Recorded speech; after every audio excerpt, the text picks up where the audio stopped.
വൈദ്യുതി എന്ന പാഠത്തിന്റെ വിലയിരുത്താം ചോദ്യങ്ങളുടെ ഉത്തരങ്ങളാണ് നോക്കാൻ പോകുന്നത്. ഒന്നാമത്തെ ചോദ്യം, താഴെ കൊടുത്തവയിൽ രാസോർജത്തെ വൈദ്യുതോർജ്ജമാക്കുന്നത് ഏത് എന്നാണ്. ഇതിനുത്തരം ഡ്രൈ സെല്ലാണ്. ഡ്രൈ സെല്ലിൽ സ്റ്റോർ ചെയ്തിട്ടുള്ള രാസോർജത്തെ അത് വൈദ്യുതോർജ്ജമാക്കി മാറ്റുന്നു. ഡൈനാമോയിൽ യാന്ത്രികോർജത്തെയാണ് വൈദ്യുതോർജ്ജമാക്കി മാറ്റുന്നത്. സോളാർ സെല്ലിൽ പ്രകാശോർജത്തെയാണ് വൈദ്യുതോർജ്ജമാക്കി മാറ്റുന്നത്. രണ്ടാമത്തെ ചോദ്യം, ഒരു അടഞ്ഞ സർക്യൂട്ടിൽ വൈദ്യുത പ്രവാഹം ഉണ്ടാകണമെങ്കിൽ അതിലെ സെല്ലിന്റെ രണ്ട് ടെർമിനലുകൾ, ഓപ്ഷൻസ് 4 ഉയർന്ന പൊട്ടൻഷ്യലിൽ ആയിരിക്കണം, തമ്മിൽ ഒരു പൊട്ടൻഷ്യൽ വ്യത്യാസം ഉണ്ടായിരിക്കണം, വ്യത്യസ്ത താപനിലയിലായിരിക്കണം, വ്യത്യസ്ത ഉയരത്തിലായിരിക്കണം. ഇതിന് ഉത്തരം എന്താണ്? അവ തമ്മിൽ ഒരു പൊട്ടൻഷ്യൽ വ്യത്യാസം ഉണ്ടായിരിക്കണം എന്നതാണ്. എന്താണ്? ഒരു അടഞ്ഞ സർക്യൂട്ടിൽ വൈദ്യുത പ്രവാഹം ഉണ്ടാകണമെങ്കിൽ അതിലെ സെല്ലിന്റെ രണ്ട് ടെർമിനലുകൾ തമ്മിൽ ഒരു പൊട്ടൻഷ്യൽ വ്യത്യാസം ഉണ്ടായിരിക്കണം. ഈ പാഠത്തിൽ ആദ്യം നമ്മൾ പഠിച്ച കാര്യങ്ങളാണ്. ഓക്കെ. മൂന്നാമത്തെ ചോദ്യം, താഴെ കൊടുത്തവയിൽ അമ്മീറ്ററും വോൾട്ട് മീറ്ററും ശരിയായ രീതിയിൽ ബന്ധിപ്പിച്ച സർക്യൂട്ട് ഏത് എന്നാണ്. നമുക്കറിയാം, അമ്മീറ്റർ എപ്പോഴും ശ്രേണി രീതിയിലാണ് ഘടിപ്പിക്കേണ്ടത്. ഓക്കെ. പിന്നെ വോൾട്ട് മീറ്റർ സമാന്തര രീതിയിലാണ് ഘടിപ്പിക്കേണ്ടത്. കൂടാതെ ഇവയുടെ പോസിറ്റീവ് ടെർമിനൽ സെല്ലിന്റെ പോസിറ്റീവ് ടെർമിനലുമായിട്ടും നെഗറ്റീവ് ടെർമിനലായിട്ട് ഘടിപ്പിക്കണം. ഇവിടെ നമുക്ക് ഈ ഒരു ചിത്രം നോക്കാം. ഇവിടെ കൊണ്ട് മൂന്നാമത്തെ ചിത്രം നോക്കിക്കോളൂ. ഇവിടെ വോൾട്ട് മീറ്റർ നമ്മൾ സമാന്തരമായിട്ടാണ് ഘടിപ്പിച്ചത്, ബൾബിന് സമാന്തരമായിട്ട്. അമ്മീറ്റർ ശ്രേണി രീതിയിൽ ഘടിപ്പിച്ചിട്ടുണ്ട്. ഇനി നമുക്ക് നോക്കാം ഇതിന്റെ ടെർമിനലുകൾ കറക്റ്റ് ആയിട്ടാണ് ഘടിപ്പിച്ചിട്ടുള്ളതെന്ന്. ഇതിന്റെ നെഗറ്റീവ് ടെർമിനൽ സെല്ലിന്റെ നെഗറ്റീവുമായിട്ട് ഘടിപ്പിച്ചിട്ടുണ്ട്. കൂടാതെ പോസിറ്റീവ് ടെർമിനൽ പോസിറ്റീവുമായിട്ടും ഘടിപ്പിച്ചിട്ടുണ്ട്. ഇനി അമ്മീറ്റർ നോക്കാം. അമ്മീറ്ററിന്റെ കാര്യം ശരിയാണോ നോക്കാം. അമ്മീറ്ററിന്റെ നെഗറ്റീവ് ടെർമിനൽ സെല്ലിന്റെ നെഗറ്റീവുമായിട്ടും പോസിറ്റീവ് ടെർമിനൽ പോസിറ്റീവായിട്ടും ഘടിപ്പിച്ചിട്ടുണ്ട്. അപ്പൊ ഇതാണ് യഥാർത്ഥ അല്ലെങ്കിൽ കറക്റ്റ് ആയിട്ടുള്ള സർക്യൂട്ട്. ഓക്കെ. ബാക്കി ഉള്ള കാര്യങ്ങളിൽ ഇതിലേതെങ്കിലും ഒന്നിലെങ്കിലും ചെറിയ വ്യത്യാസമുള്ളതായിട്ട് നിങ്ങൾക്ക് കാണാം. അടുത്ത ചോദ്യം, എ കോളത്തിലുള്ളവയ്ക്ക് ചേരുന്നവ ബി സി എന്നീ കോളങ്ങളിൽ നിന്ന് എടുത്തെഴുതുക എന്നതാണ്. പൊട്ടൻഷ്യൽ വ്യത്യാസം ഇതാണ് കേട്ടോ, W/Q. ഓക്കെ. പൊട്ടൻഷ്യൽ വ്യത്യാസത്തിന്റെ യൂണിറ്റ് എന്താണ്? വോൾട്ട്. ഓക്കെ. ഇങ്ങനെയാണ് വരുന്നത്. ഇനി നിങ്ങൾക്ക് ടെക്സ്റ്റ് ബുക്കിൽ പഠിച്ച കാര്യങ്ങൾ തന്നെയാണ് കേട്ടോ ഇതൊക്കെ. നമ്മൾ ടെക്സ്റ്റ് ബുക്കിൽ ഇപ്പൊ കാണിച്ചു തരാം. നമ്മൾ ക്ലാസ്സുകൾ ഡിസ്കസ് ചെയ്ത കാര്യങ്ങൾ തന്നെയാണ്. കണ്ടോ, ഇവിടെ പഠിച്ചിട്ടുണ്ട് പൊട്ടൻഷ്യൽ വ്യത്യാസം W/Q ആണെന്ന് നമ്മൾ പഠിച്ചിട്ടുണ്ട്. ഓക്കെ. അപ്പൊ നിങ്ങൾ ടെക്സ്റ്റ് ബുക്ക് കൃത്യമായിട്ട് പഠിച്ചാൽ ഈ വിലയിരുത്താൻ ക്വസ്റ്റ്യൻസ് ഒക്കെ സിമ്പിൾ ആയിട്ട് സ്വയം ചെയ്യാവുന്നതേ ഉള്ളൂ. ഓക്കെ. W/Q യൂണിറ്റ് വോൾട്ട് ആണെന്ന് പറഞ്ഞു. ഇനി കറന്റിന്റെ കാര്യം എടുക്കാം. കറന്റ് Q/T ആണ്. ചാർജ് / സമയം. കറന്റിന്റെ യൂണിറ്റ് എന്താണ്? ആംബിയർ ആണ്. കറന്റിന്റെ യൂണിറ്റ് ആംബിയർ. ഓക്കെ. പ്രതിരോധം നമ്മൾ ഓം നിയമത്തിൽ പഠിച്ചതാണ് അല്ലെ. എന്താണ്? R = V/I. ഓക്കെ. ഇതിന്റെ യൂണിറ്റ് എന്താണ്? പ്രതിരോധത്തിന്റെ യൂണിറ്റ് ഓം ആണ്. ഓക്കെ. അപ്പൊ ഇങ്ങനെയാണ് നമ്മൾ കറക്റ്റ് ചെയ്യേണ്ടത്. ഇനി ഇത് യഥാർത്ഥ രീതിയിൽ പട്ടികപ്പെടുത്തി എഴുതിയാൽ മതി. ഓക്കെ. അഞ്ചാമത്തെ ചോദ്യം, ഒരു വൈദ്യുത സർക്യൂട്ടിലെ M എന്ന ബിന്ദുവിൽ നിന്ന് 5 കൂളോം വൈദ്യുത ചാർജ്, അപ്പൊ എന്തുവാ പറയാം? Q എന്ന ലെറ്റർ കൊണ്ട് സൂചിപ്പിക്കുക ചാർജിനെ. അപ്പൊ Q = 5 കൂളോം. ഓക്കെ. 5 കൂളോം വൈദ്യുത ചാർജ് N എന്ന ബിന്ദുവിൽ എത്തിക്കാൻ, M എന്ന ബിന്ദുവിൽ നിന്ന് N എന്ന ബിന്ദുവിലേക്ക് 5 കൂളോം വൈദ്യുത ചാർജ് എത്തിക്കാൻ 50 ജൂൾ പ്രവൃത്തി ചെയ്തു. പ്രവൃത്തി എങ്ങനെ പറയാം? W അല്ലെ, വർക്ക്. W എന്ന ഒരു സിംബൽ കൊണ്ട് സൂചിപ്പിക്കാം. 50 ജൂൾ പ്രവൃത്തി ചെയ്തുവെങ്കിൽ M, N എന്നീ ബിന്ദുക്കൾക്കിടയിലുള്ള പൊട്ടൻഷ്യൽ വ്യത്യാസം എത്ര എന്നാണ് ചോദ്യം. ഓക്കെ. ഇതാണ് ചോദ്യം. ഇതിന്റെ ആൻസർ എന്താണ്? നമുക്ക് അറിയുന്ന കാര്യങ്ങൾ എടുത്തെഴുതാം. W = 50 ജൂൾ ആണ്. Q = 5 കൂളോം ആണ്. അങ്ങനെയാണ് പൊട്ടൻഷ്യൽ വ്യത്യാസത്തിന്റെ ഇക്വേഷൻ. പൊട്ടൻഷ്യൽ വ്യത്യാസം W/Q ആണ്. അതായത് W 50/Q 5 അല്ലെ. 50/5 എത്രയാണ്? 10 വോൾട്ട്. 10 വോൾട്ട് ആണ് അതിനുള്ള ഉത്തരം. ഓക്കെ. നിങ്ങൾ പഠിച്ചാണല്ലോ പൊട്ടൻഷ്യൽ വ്യത്യാസം W/Q. ഈക്വേഷൻ 4ാമത്തെ ക്വസ്റ്റ്യന്റെ ആൻസർ ആയിട്ട് വരുന്നതാണ്. ഓക്കെ. 6ാമത്തെ ചോദ്യം, താഴെ കൊടുത്തവയിൽ ബൾബുകളെ ശ്രേണി രീതിയിൽ ബന്ധിപ്പിച്ച സർക്യൂട്ടുകൾ ഏവ എന്നതാണ്. ഇവിടെ കണ്ടോളൂ. ഇവിടെ ബൾബുകളെ സമാന്തര രീതിയിലാണ് ഘടിപ്പിച്ചത് അല്ലെ. ഒന്നിങ്ങനെ ഘടിപ്പിച്ചിട്ടുണ്ട്. ഓക്കെ. മറ്റേതോ അതിന് സമാന്തരമായിട്ട് മറ്റേ ബൾബ് ഘടിപ്പിച്ചിട്ടുണ്ട്. അപ്പൊ ഇതല്ല. ശ്രേണി രീതിയിൽ ഘടിപ്പിച്ച ഇതല്ല. ഇവിടെ കണ്ടോളൂ, ഇവിടെ ശ്രേണി രീതിയിലാണ് ഘടിപ്പിച്ചിട്ടുള്ളത്. കണ്ടോ, ഇവിടെ ഒരു ബൾബ് ഇതിന് മറ്റേ അറ്റം ഇങ്ങനെ പോയിട്ട് മറ്റൊരു ബൾബിലേക്ക് ഘടിപ്പിച്ചിട്ടുണ്ട്. ശ്രേണി രീതിയിലാണ് ഘടിപ്പിച്ചിട്ടുള്ളത്. ഓക്കെ, ചിത്രം കണ്ടാൽ മനസ്സിലാവുന്നുണ്ടല്ലോ. അപ്പൊ ഇത് ശ്രേണി രീതി, ഇത് ഒരു ഉത്തരം. ഓക്കെ, ഇനി വേറെ ഉണ്ടോ നോക്കണ്ടേ.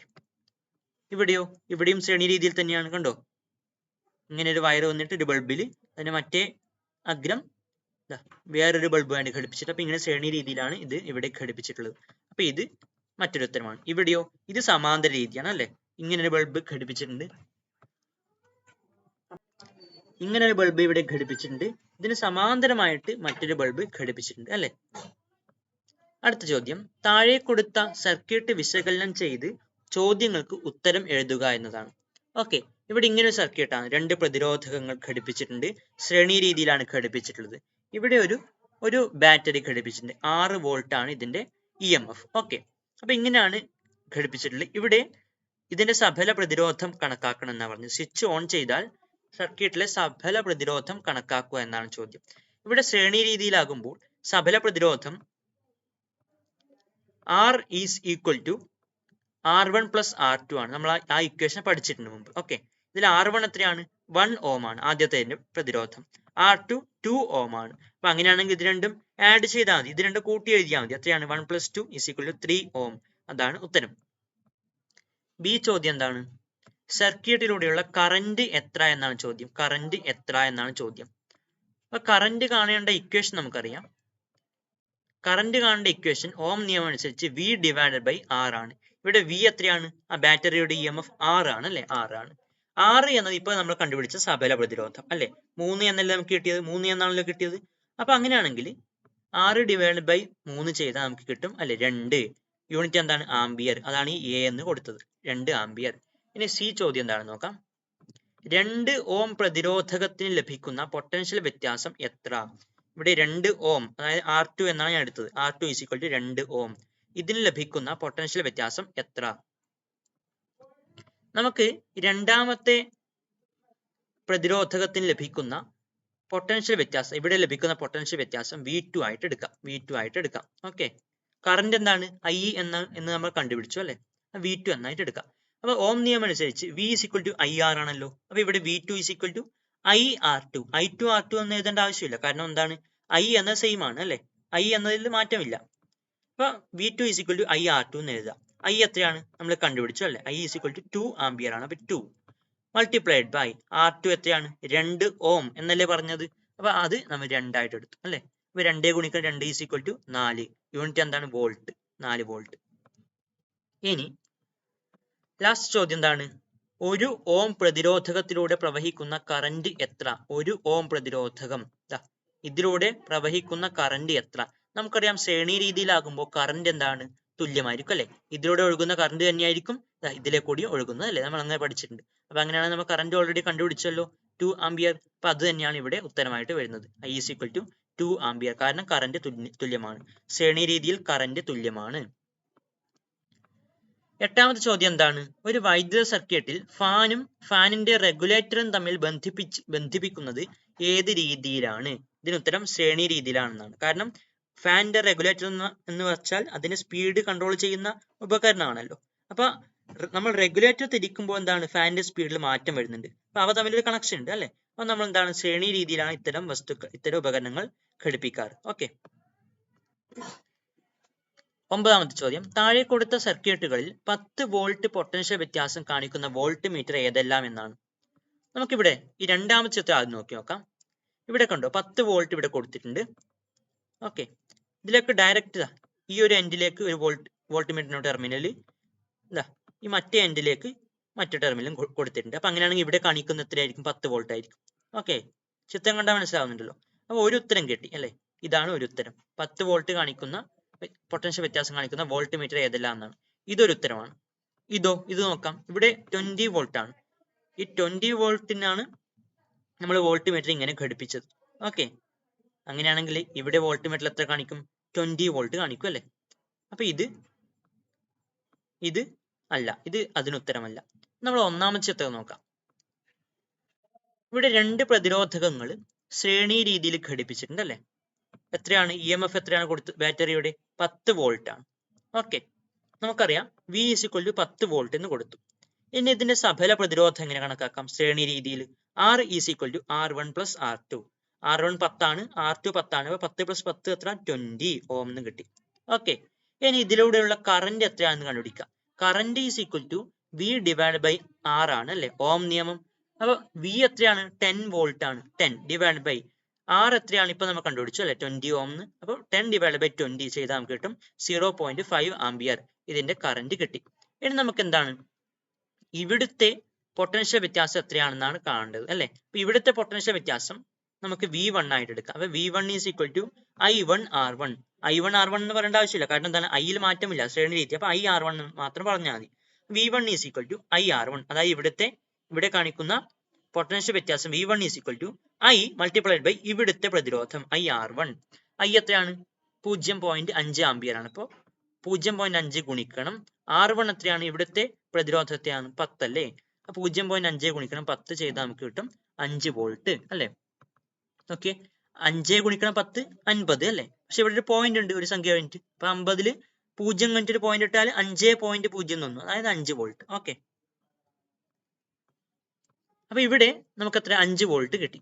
ഓക്കെ, ഇവിടെ 5 വോൾട്ട് ആണ് കിട്ടുന്നത്. അപ്പൊ ഇതല്ലല്ലോ ശരി ഉത്തരം. നമുക്ക് 10 വോൾട്ട് കാണിക്കുന്ന വോൾട്ട്മീറ്റർ ഏതാണെന്നല്ല ചോദ്യം. അപ്പൊ ഇവിടെ 5 വോൾട്ട് ആണ്. അപ്പൊ ഇതല്ല ഉത്തരം. ഈ മൂന്നാമത്തും അല്ല. ഇനി നാലാമത്തെ ഇതേപോലെ നമ്മൾ ഈ ആദ്യം ചെയ്തതുപോലെ തന്നെ നാലാമത്തെ ചെയ്താൽ നമുക്ക് ഇവിടെ എന്ത് കിട്ടും?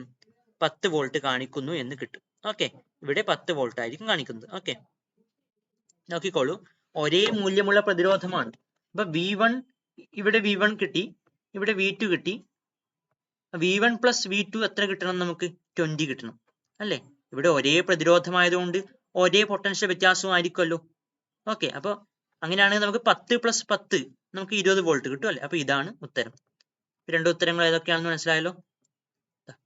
ഇതും രണ്ടാമത്തതും നാലാമത്തതും. 10ാമത്തെ ചോദ്യം എന്താണ്? 50 സെന്റിമീറ്റർ നീളമുള്ള ഒരു കമ്പിയുടെ പ്രതിരോധം 5 ഓം ആണ്. ഇതിനെ വലിച്ചു നീട്ടി നീളം ഇരട്ടിയാക്കുന്നു എങ്കിൽ ചാലകത്തിന്റെ ഛേദതല പരപ്പളവിന്, അതായത് വണ്ണത്തിന് എന്ത് മാറ്റം സംഭവിക്കും? നോക്കിക്കോളൂ, ഒരു കമ്പി, അതിനെ നമ്മൾ വലിച്ചു നീട്ടി അതിന്റെ നീളം ഇരട്ടിയാക്കി, അല്ലെങ്കിൽ നീളം ഇരട്ടിയാക്കി. അങ്ങനെയാണെങ്കിൽ ഛേദതല പരപ്പളവിന് എന്ത് സംഭവിക്കും? ഛേദതല പരപ്പളവ് കുറയില്ലേ? നിങ്ങളൊരു റബ്ബർ ബാൻഡ് തൽക്കാലം എക്സാമ്പിൾ ആയിട്ട് എടുക്കുക. ഇത്ര വണ്ണമുള്ള റബ്ബർ ബാൻഡ് പിടിച്ച് വലിക്കുമ്പോൾ എന്താകും? നേർത്ത റബ്ബർ ബാൻഡ് ആകും അല്ലെ. അതായത് നീളം ഇരട്ടിയാക്കുമ്പോൾ അതിന്റെ വണ്ണം ഏകദേശം എന്താകും? പകുതി ആവുന്നതായിട്ട് കാണാം. ഏകദേശം അതേപോലെയാണ് ഇവിടെയും ഉത്തരം കിട്ടുന്നത്. എന്താണ്? ചാലകത്തിന്റെ ഛേദതല പരപ്പളവ് എന്ത് സംഭവിക്കുന്നതാണ്? ചാലകത്തിന്റെ നീളം ഇരട്ടിയാക്കുമ്പോൾ ഛേദതല പരപ്പളവ് പകുതിയായി കുറയുന്നു. ഇപ്പൊ പറഞ്ഞ കാര്യമാണ്. ഓക്കെ, ഇനി രണ്ടാമത്തെ ചോദ്യം എന്താണ്? ചാലകത്തിന്റെ പ്രതിരോധം എത്രയാകുമെന്നാണ് അതിലെ ബി ചോദ്യം. എന്താണ്? ചാലകത്തിന്റെ പ്രതിരോധം എത്രയാകും എന്നാണ് ബി ചോദ്യം. ഓക്കെ, നോക്കിക്കോളൂ, കമ്പിയുടെ നീളം ഇരട്ടിയാക്കി. അപ്പൊ അങ്ങനെയാണെങ്കിൽ പ്രതിരോധം എന്താകും? നീളം ഇരട്ടിയാക്കുമ്പോൾ അതിന്റെ പ്രതിരോധം 2 മടങ്ങാകും അല്ലെ. കാരണം നീളം ഇരട്ടിയായി. അപ്പൊ അത്രയും ദൂരം അതിലൂടെ സഞ്ചരിക്കണമല്ലോ. അപ്പൊ അതിന്റെ തടസ്സം അല്ലെങ്കിൽ പ്രതിരോധം എന്താവും? 2 മടങ്ങാവും. ഇനിയോ ഛേദതല പരപ്പളവ് പകുതിയാവുകയും ചെയ്തു. ഓക്കെ, അപ്പൊ എന്തായി? ഛേദതല പരപ്പളവ് അതിന്റെ വണ്ണവും കുറഞ്ഞു. അപ്പൊ കൂടുതൽ തടസ്സം വന്നില്ലേ അല്ലെ. ഞാൻ പറഞ്ഞു, മുമ്പത്തെ ക്ലാസ്സുകളിൽ പറഞ്ഞിട്ടുണ്ട്, ഒരു ഗുഹ, അതിലെ കൂടി, അതായത് കുറച്ച് ചെറിയ ഗുഹയാണ്, അതിലെ കൂടി കുനിഞ്ഞു നടക്കേണ്ടി വരും. ഓക്കെ, വീണ്ടും ആ ഗുഹയുടെ ആ ഉയരം വീണ്ടും കുറഞ്ഞാലോ? കുറച്ചുകൂടി പ്രയാസമായിരിക്കും അതിലെ കൂടി കടക്കാൻ വേണ്ടിയിട്ട്. അപ്പൊ ഇവിടെ ഛേദതല പരപ്പളവ് പകുതിയായി കുറഞ്ഞപ്പോൾ അതിന്റെ വണ്ണം, ആ ചാലകത്തിന്റെ വണ്ണം പകുതിയായി കുറയുമ്പോൾ വീണ്ടും എന്താണ്? അതിന്റെ ആ പ്രതിരോധം കൂടുകയാണ് ചെയ്യുന്നത്. അപ്പൊ വീണ്ടും 2 മടങ്ങ് കൂടും. അപ്പൊ അങ്ങനെയാണെങ്കിൽ ആദ്യം നീളം ഇരട്ടിയാകുമ്പോൾ 2 മടങ്ങ് കൂടി, ഛേദതല പരപ്പളവ് പകുതിയാവുകയും ചെയ്തു. അപ്പൊ വീണ്ടും 2 മടങ്ങ് കൂടി. അപ്പൊ അങ്ങനെയാണെങ്കിൽ 2 ഗുണിക്കണം 2 നമുക്ക് എന്ത് കിട്ടും? 4 എന്ന് ഉത്തരം കിട്ടും. അതായത് അപ്പോൾ അതിന്റെ പ്രതിരോധം 4 മടങ്ങ് വർദ്ധിക്കും. ഓക്കെ, അതിന്റെ പ്രതിരോധം 4 മടങ്ങ് വർദ്ധിക്കും. അവസാനത്തെ ചോദ്യം എന്താണ്? താഴെ കൊടുത്തവയിൽ ഓം നിയമത്തെ സൂചിപ്പിക്കുന്ന ഗ്രാഫ് എന്താണ്? ഓം നിയമത്തിൽ എന്താണ് പറയുന്നത്? V is equal to IR. ഇവിടെ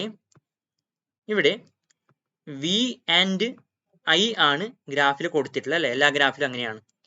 നമുക്ക് നോക്കാം ഓം നിയമത്തിൽ എന്താണ് പറയുന്നത് നോക്കാം. ഇവിടെ കണ്ടോളൂ, V is equal to IR എന്നാണ് ഓം നിയമത്തിൽ പറയുന്നത് അല്ലെ. ഇവിടെ R മാറുന്നില്ല എന്ന് വിചാരിക്കാം. അങ്ങനെയാണെങ്കിൽ ഐ കൂടുമ്പോൾ അല്ലെ, ഇവിടെ വലതുവശത്ത് ഐ കൂടി, അപ്പൊ അങ്ങനെയാണെങ്കിൽ ഐ ഗുണിക്കണം ആറും കൂടുമല്ലോ. അതായത് ഇപ്പുറം നമുക്ക് എന്താ വി കൂടുന്നതായിട്ട് കിട്ടണം. അതായത് ഐ കൂടുമ്പോൾ വി കൂടണം, അല്ലെങ്കിൽ വി കൂടുമ്പോൾ ഐ കൂടണം.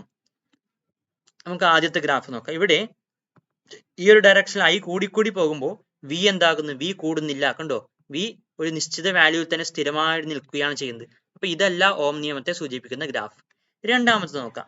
ഇവിടെ കണ്ടോളൂ, ഇങ്ങനെ ഒരു വരയാന്നല്ലേ, വി കൂടി വരുന്നുണ്ട് അല്ലെ, വി കൂടി വരുന്നുണ്ട്. പക്ഷെ ഐ കൂടുന്നുണ്ടോ, ഇല്ലല്ലോ. ഐ ഒരൊറ്റ വാല്യൂ തന്നെ നിൽക്കുന്നു. കണ്ടോ, ഇവിടെ ഒറ്റ വാല്യൂ തന്നെ നിൽക്കുകയാണ്, സ്ഥിരമായി നിൽക്കുകയാണ്. അപ്പൊ ഇതും അല്ല ഓം നിയമത്തെ സൂചിപ്പിക്കുന്നത്. ഇനി ഇവിടെ നോക്കാം, മൂന്നാമത്തെ ചിത്രം നോക്കാം. ഇവിടെ കണ്ടോളൂ, ഈ ഒരു വി വാല്യൂവിൽ ഐ എത്രയാണ് ഉണ്ടായത് നോക്കാം. ഐ കണ്ടോ, ഇവിടെയാണുള്ളത്. ഓക്കെ, ഗ്രാഫ് ഇങ്ങനെയല്ല ഗ്രാഫ്. ഇപ്പൊ ഈ ഒരു പോയിന്റിൽ വി എവിടെയാണുള്ളത്, ഇവിടെയാണുള്ളത് അല്ലെ. ഐ ഇവിടെയാണുള്ളത്. ഓക്കെ, ഇത് മനസ്സിലായല്ലോ. ഇനി ഈ ഒരു പോയിന്റ് നോക്കാം. ഈ ഒരു പോയിന്റ് വി കൂടിയിട്ടാണ് അല്ലേ, വി കുറച്ച് കൂടിയിട്ടാണ് കാണിക്കുന്നത്. അപ്പൊ ഐ വാല്യൂവോ, കണ്ടോ, ഐ വാല്യൂവും കൂടി. അപ്പൊ അങ്ങനെയാണെങ്കിൽ വി കൂടുമ്പോ ഐ കൂടി. അപ്പൊ ഇത് തന്നെയല്ലേ നമ്മൾ ഓം നിയമത്തിൽ പഠിച്ചത്. അപ്പൊ ഓം നിയമത്തെ സൂചിപ്പിക്കുന്ന ഗ്രാഫ് ഇതാണ്. നാലാമത്തെ ഗ്രാഫും കൂടി നമുക്ക് നോക്കാം. ഇവിടെ ഈ ഒരു പോയിന്റ് നോക്കിക്കോളൂ. ഈ ഗ്രാഫിൽ വി ഇവിടെയാണുള്ളത്. ഓക്കെ, അപ്പോൾ ഐ ഉള്ളത് ഈ ഒരു പോയിന്റിലാണ് അല്ലെ, ഈ ഒരു പോയിന്റിലാണ്. ഇനി വി കുറഞ്ഞു. ഈ ഒരു പോയിന്റ് എടുക്കുമ്പോൾ ഇതിന്റെ വി എവിടെയാണുള്ളത്, ഇവിടെയാണുള്ളത്. വി കുറഞ്ഞു. അപ്പൊ അങ്ങനെയാണെങ്കിൽ ഓം നിയമം അനുസരിച്ച് ഐയും കുറയണമല്ലോ, വി കുറയുമ്പോൾ. പക്ഷെ ഇവിടെ ഐ എന്തായി, ഐ കൂടുകയാണ് ചെയ്തിട്ടുള്ളത്. അപ്പൊ ഓം നിയമത്തെ സൂചിപ്പിക്കുന്ന ഗ്രാഫ് ഇതുമല്ല. ഓക്കെ, ഇത്രയുമാണ് ഈ ഒരു ചാപ്റ്ററിൽ നമുക്ക് പഠിക്കാനുള്ളത്. Okay, thank you.